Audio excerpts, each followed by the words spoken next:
Assalamualaikum warahmatullahi wabarakatuh. Perkenalkan, nama saya Julianto Seni Saputra. Saya dari Universitas Nasional. Saya akan menjelaskan tentang pertemuan ke-9, yaitu adalah tata nilai dalam sistem administrasi negara Kesatuan Republik Indonesia. Tata nilai dalam penyelenggaraan negara dalam eksistensinya sebagai sistem dan sesuai dengan konstitusi negara yang mendasarinya. Sangkri pada dasarnya mengandung unsur-unsur nilai, struktur, dan proses sebagai berikut. Yang pertama, unsur nilai yang meliputi landasan atau dasar negara, yaitu Pancasila, cita-cita dan tujuan negara nasional, serta nilai dan prinsip yang terkandung dalam bentuk negara dan sistem penyelenggaraan pemerintah negara sebagaimana dirumuskan dalam pembukaan Undang-Undang 1945. Nilai adalah konsep mengenai apa yang sebaiknya diadakan, diusahakan, atau disetujukan. Yang kedua, unsur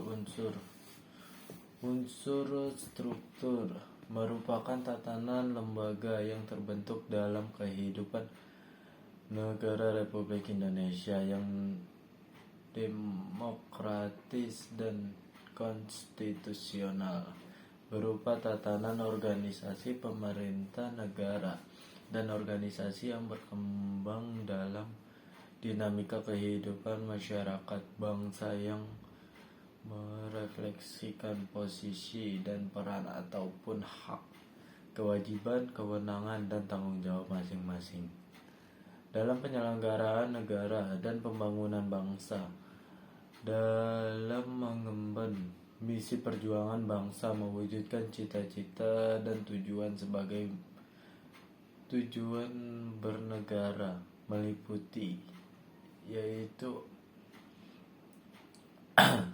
lembaga, yaitu yang pertama Majelis Permusyawaratan Rakyat, yang kedua Presiden Republik Indonesia, yang ketiga Dewan Perwakilan Rakyat, yang keempat Dewan Perwakilan Daerah, yang kelima Badan Pemeriksa Keuangan, Mahkamah Agung,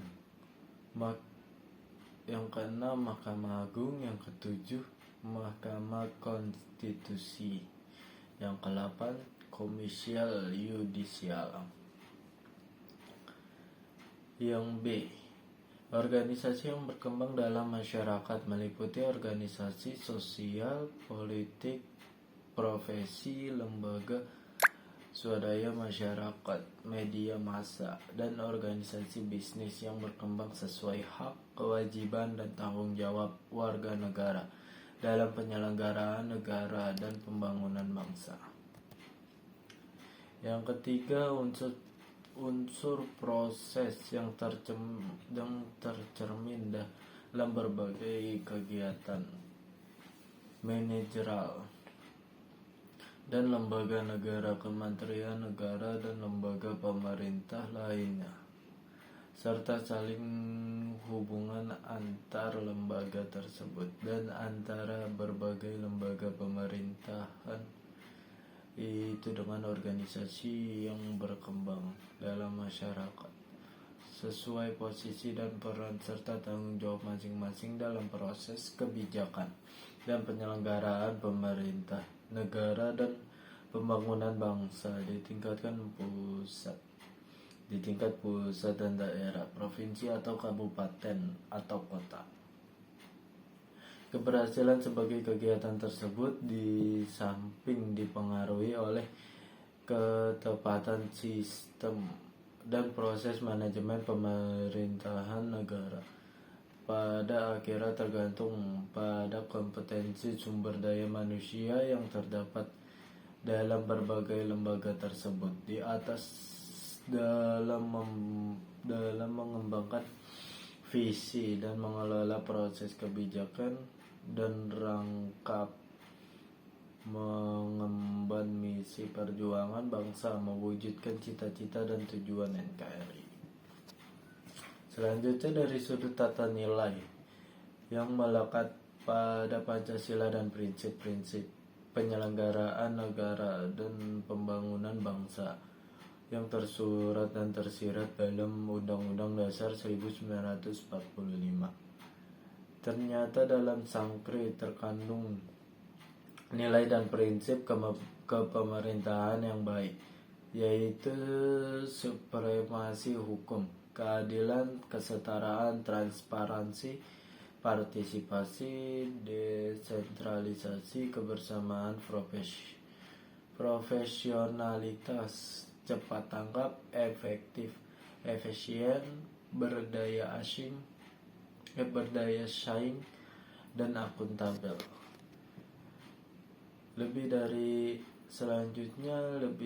itu, kepemerintahan yang baik dalam Sangkri dilandasi nilai-nilai kebangsaan dan perjuangan yang dihikmati, keimanan dan ketakwaan kepada Tuhan yang Maha Kuasa. Selain itu, pemerintahan yang baik memerlukan kepentingan yang memiliki visi strategi. Para pemimpin pemerintah negara dan masyarakat bangsa perlu memiliki wawasan yang luas dan jauh ke depan mengenai arah dan langkah kebijakan pembangunan yang baik dan proses penyelenggaraan pemerintah dan pembangunan yang baik dalam pemerintahan yang bersih disertai kepekaan akan apa saja yang dibutuhkan untuk mewujudkan perkembangan tersebut. Mereka juga harus memiliki pemahaman dan kompleksitas budaya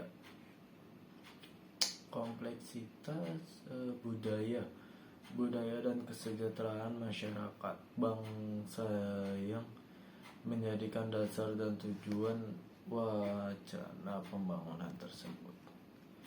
Selanjutnya, keseluruhan nilai dan prinsip kepemerintahan yang baik terdapat pada hakikinya, terkadang secara inheren dalam UUD 1945, dan dewasa ini dipandang merupakan responsi terhadap perkembangan lingkungan strategik nasional dan internasional. Dalam dinamika sistem dan proses penyelenggaraan pemerintah negara dan pembangunan bangsa, nilai-nilai dan prinsip kepemerintahan yang baik tersebut harus diinformasikan melalui Sangkri serta diaktualisasikan secara arif, efisien, dan efektif dalam menghadapi perkembangan lingkungan strategik dan perjuangan perwujudan mewujudkan cita-cita dan tujuan NKRI dewasa ini dan di masa datang. Terus selanjutnya, good governance. Prinsip-prinsip kepemerintahan yang baik merupakan UNDP, modul sosialisasi sistem Akiplan BKN 2000, meliputi antara lain: yang pertama, partisipasi dalam berbagai kegiatan pemerintahan umum dan pembangunan. Yang kedua, rule of law, dalam arti pelaksanaan hukum secara adil. Yang ketiga, transparansi, dalam arti masyarakat tidak hanya dapat mengakses suatu kebijakan dan orientation pilihan terhadap kepentingan yang lebih luas dalam kebijakan dan prosedur. Yang keempat, equity, Dalam arti setiap warga negara mempunyai kesempatan yang sama dalam memelihara dan meningkatkan kesejahteraan, efektivitas, dan efisien, yaitu penggunaan sumber-sumber yang tersedia sebaik mungkin. Accountability yang diartikan sebagai kebijakan untuk mempertanggungjawabkan kinerjanya. Sekian dari penjelasan saya yang tadi tentang pertemuan 9. Wassalamualaikum warahmatullahi wabarakatuh.